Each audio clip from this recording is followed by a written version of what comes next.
안녕하세요. 여러분의 행복한 노후를 위해 노력하는 오케어 TV입니다. 오늘은 재산이 오히려 줄었는데 기초연금이 중단된 사례가 있어 정리하였습니다.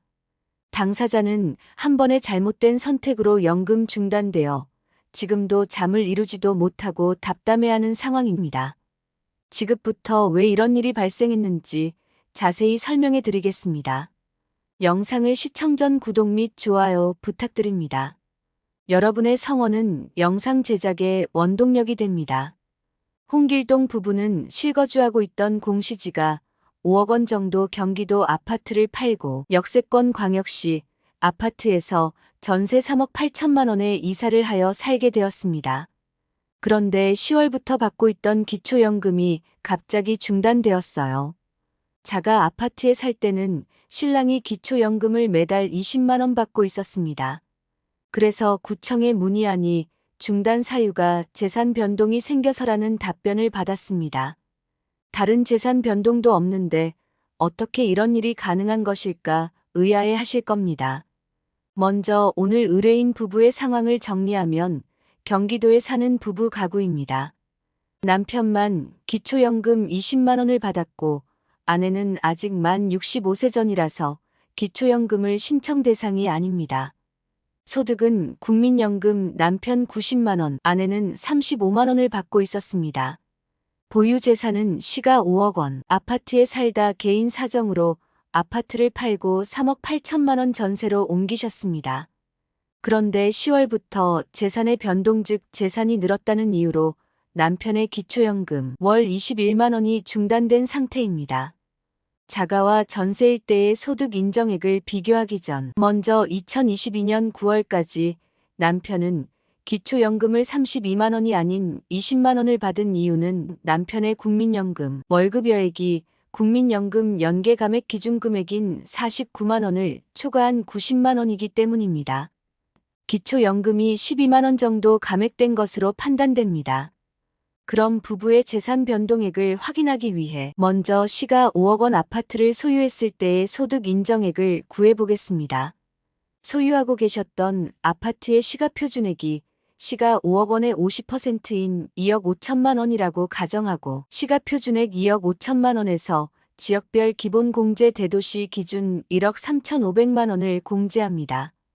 그럼 재산은 1억 1,500만 원이 됩니다.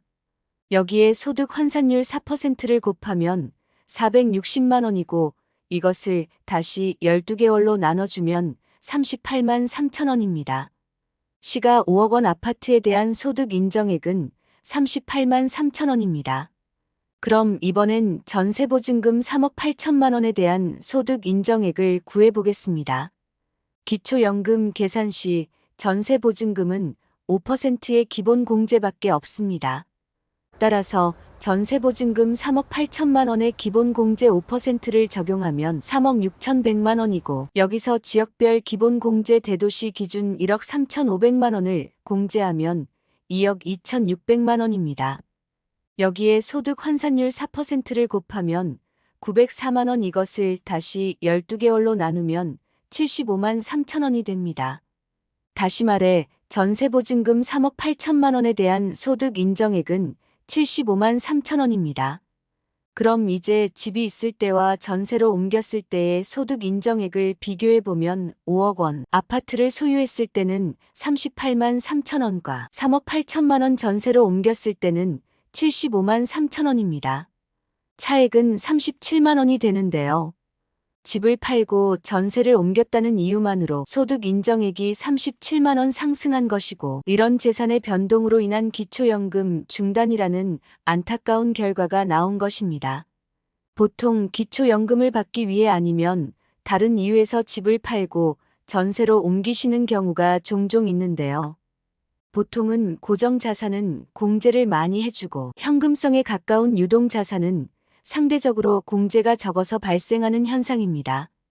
또한 부채가 많은 경우도 기초연금을 받기 위해 유리한 부분이 있습니다. 또한 관계기관에서는 기초연금을 받기 위해 수급 연령 전 자산을 급하게 정리하는 꼼수를 막기 위해 위와 같은 대응을 하는 것으로 보입니다.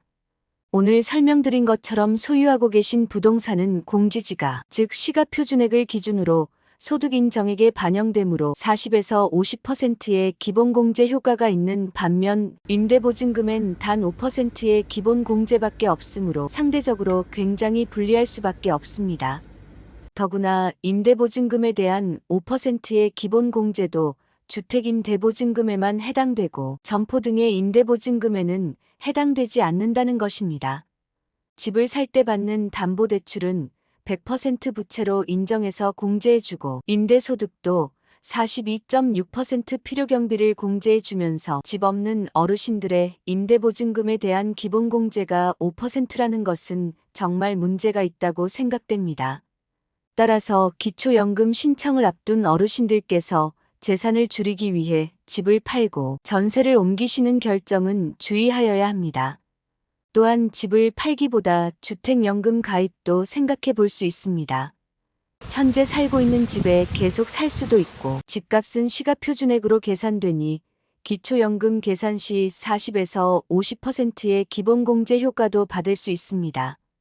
여기에 주택연금을 받은 금액의 합계만큼 부채로 인정해 100% 공제받을 수 있으니까 주택연금은 기초연금에 굉장히 유리한 선택이라고 볼 수 있습니다. 이 밖에 기초연금 중단 및 감액의 주요 사유는 4가지입니다. 첫째, 재산의 증가, 부동산 및 금융자산이 대표적입니다. 둘째, 소득의 증가, 근로소득의 임대, 사업, 연금 소득이 있습니다. 셋째, 자동차 고급차 및 회원권 소유. 자동차는 배기량 3000cc 이상에서 차량가액 4천만 원으로 변경되었습니다. 한편 현 기초연금의 내용을 개선하기 위해 국민으로 구성된 공론화위는 앞으로 2차례에 걸쳐 국민 대상 여론조사와 수렴 과정을 거칩니다. 근로자, 사용자, 지역가입자, 청년을 대표하는 비전문가 50명을 구성해 연금개혁 전반을 검토 후 설문지를 만듭니다.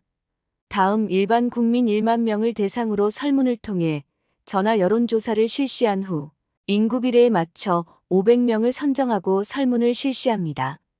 공론화위는 2차례의 조사 결과를 분석해 최종 보고서를 작성해 국회 연금특위에 제출합니다. 최종 보고서는 4월 10일 총선 후 발표될 것으로 전망됩니다. 이후 여야가 합의에 이르면 21대 국회 임기 종료 전 국민연금법이 개정되며 연금개혁이 마무리됩니다. 한 줄 요약입니다. 경기도 부부의 기초연금 중단 사례를 살펴보았습니다. 이와 같이 부동산 변동에 따라 기초연금 소득 산출 인정액이 크게 변합니다. 특히 집판 후 전세로 옮기는 선택은 소득에 영향을 미치며 이에 대비하기 위해 주택연금도 고려할 수 있습니다. 부동산 자산과 임대보증금에 대한 공제의 변동성이 매우 크며 결정하기 전 전문가와 충분한 상담을 하시기 바랍니다. 기초연금에 대한 여러분의 생각과 개정 방향에 대해 댓글로 의견 주시면 영상 제작에 적극 반영하겠습니다.